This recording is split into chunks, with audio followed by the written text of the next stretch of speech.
Well, it has been revealed that the Nigerian National Petroleum Company Limited, the NNPC, actually remitted a whopping sum of $2.7 billion into its account with the Central Bank of Nigeria during the first 6 months of 2022.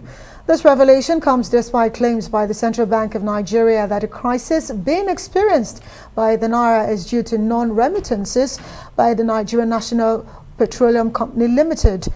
The CBN had, in a report titled The Forex Question in Nigeria Fact Sheet, accused the NNPC Limited of being behind the Naira crisis in the country.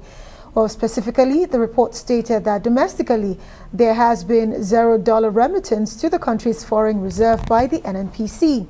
But investigation showed that out of $2.7 billion remittance into the NNPC account with the Central Bank of Nigeria, the sum of $645 million was for dividends paid by the Nigerian Liquefied Natural Gas Company Limited, while $1.786 billion was remitted from the operational activities of the NNPC Limited. Okay, Federal High Court sitting in Abakaliki, the Ebonyi State capital, has disqualified Governor Dave Umahi from contesting the 2023 senatorial election in the coming general election in 2023 under the platform of the All Progressives Congress, APC.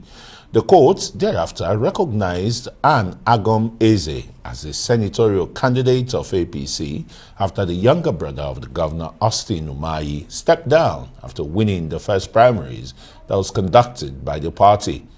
Governor Umahi, through his counsel Roy Unweze Umahi, had dragged the Independent National Electoral Commission to the Federal High Court in Abakaliki to compel the commission to recognize the governor as the authentic senatorial candidate for Ebonyi South Senatorial District.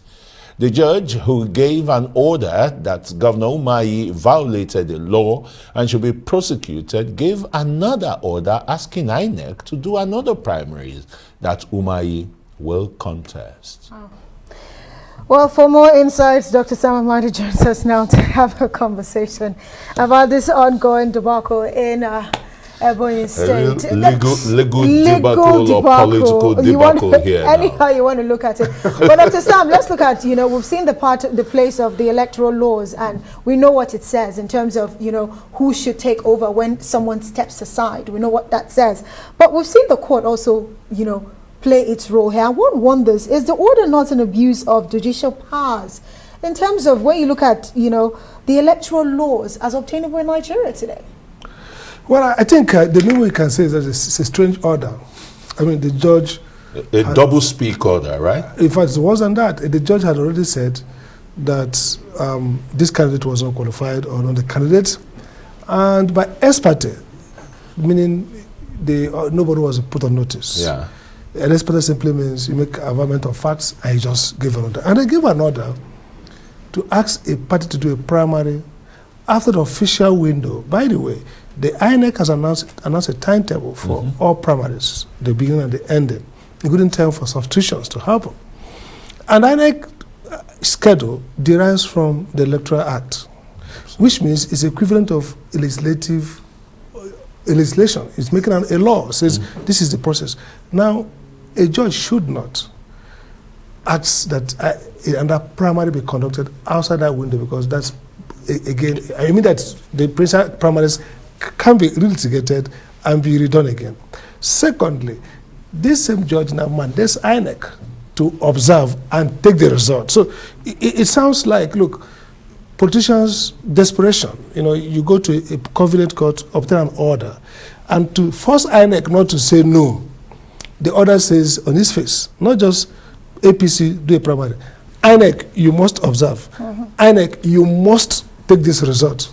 So it's like slam dunk, get Umahi in as a candidate. And the same judge who said that knowing that the first primary, he did not contest it, and therefore the person who stepped down... He shut the window against him and opened the back one for him to enter. And again, the fear of this is that this is going to be a template for Akwa Ibom, Yobe. Everywhere, that big guns working in cahoot with maybe faceless persons will go and look for a judge. So INEC, the Electoral Act gave INEC the power to take decision. INEC has refused. We saw INEC Commissioner for Information hitting hard against Michael Guinea, claiming that basically INEC is trying to give back this power to politicians and say INEC's power is a power to say we observe this irregular, we disqualify and qualify the right candidates. INEC says, okay, we're going to fold our hands. You politicians, go and get order. So when we get order, the order will act on the order. But wouldn't that be subverting the electoral? It violates, it's pitiable that even the NGOs that were part of this hard struggle to get INEC are all playing dead brain because they are part of this conspiracy. Another worrisome situation from this development is that the APC says, following the court order of the Federal Court order in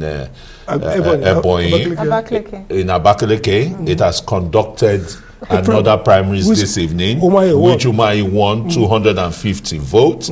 Meanwhile, Agom is in court appeal. Is in the courts of appeal. But in the story we read, it wasn't mentioned if INEC supervised, if INEC was there at that primary. Well, but stakeholders and other as observers. But as the Electoral Act stands, if INEC does not observe a primary, no, but the point is that INEC can observe two primaries. You see, at the same time, so INEC could not be there. The Electoral Act does not envisage that you're going to run multiple primaries. Yes. If you do the primary that INEC verify as properly done, there's no basis for a different. A primary is an opportunity to allow the party's leader members to elect a candidate. Once it is done in compliance with the regulation and schedule, that's not a primary. So this notion that parties can decide subvert the and then do primaries multiple times. No. So it's the same issue the APC is having also in Akwa Ibom State. It's a major challenge. Absolutely. One wonders, the parties right now and the handling of their affairs, what do you think the implications will be for them if they don't get it together? Because we're seeing the ruling party in Yobe State has the same issue, Ebonyi State, Akwa Ibom State, just to mention a few. And it seems like they're using the court, you know, to tie back INEC. And INEC willingly, look at the danger. The danger is this, that the problem with election 2019 and before is that INEC says our hands are tied. Somebody takes a gun and concoct result. We saw it in Imo State, allegedly. INEC says we can do nothing. Now, INEC legal advisors are those who are guilty of this. They always say INEC wait for people to go to court because then the people who go and arrange. Why should, the thing is very clear.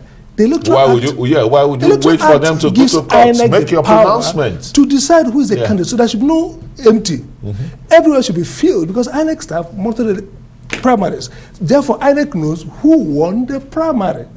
It's not the party. You see, the notion that the party decide the candidate, the parties decide through their constitution who should qualify to be a candidate in line with the Electoral Act. Then INEC is the once one they mention who is qualified to be the primary as voter and as candidate, and INEC follows it, INEC is now in charge. INEC declares who won. Because the reason why INEC says give us 30 days to prepare to observe is not to take ESTA code and travel to venues, come back and file a report.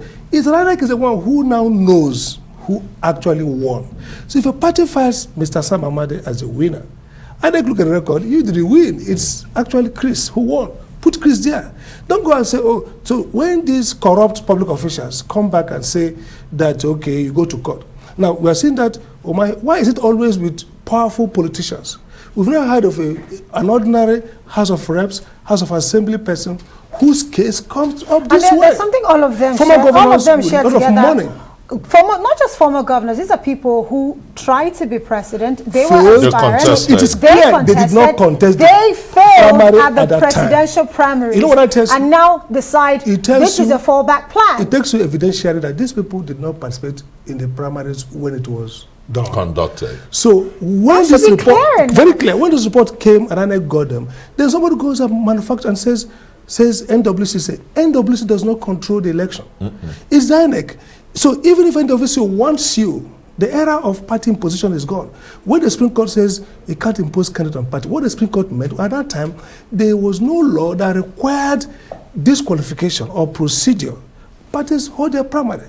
With the new Electoral Act, it's INEC who determines who is the candidate who won. You have a right to vote who you like. INEC is going to force to vote. INEC says today is, choose a date. You choose a date, told INEC you are going to hold the election. INEC says, observers, at that moment, INEC is going to go away with the result of who actually won. You can't go back with your NWC or CWC and now say that after I've gone through, the party decides that Chris should be rewarded for failing primary. It's done. So it's really strange and annoying that INEC, that all of us have worked hard to make sure this new act came, INEC has now almost divested this new law of any potency and efficacy. And that's why I'm saying this charade where a judge, and by the way, INEC should have written a petition to the NJC on that judge. INEC should have petitioned that they won't obey that, because how can a judge who says you are disqualified, who says this is the winner, then by ex parte comes back and say, arrange, look at all the cover up, perfect game, arrange a primary, INEC you must watch it, INEC you must take the result.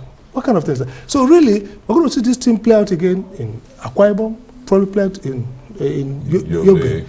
Anywhere that the party wants a big gun position to be a candidate. Unfortunately, that candidate didn't participate in the election, and that's well, let's see how it goes. You're a member of the bar and the rest, and when the bench, or but when both, we see the courts actually deciding things that are already there in the law, and things they have already done, really. And ex parte, and without process. Dr. Sam Amadi, good place to say thank you so much for joining us tonight on the program.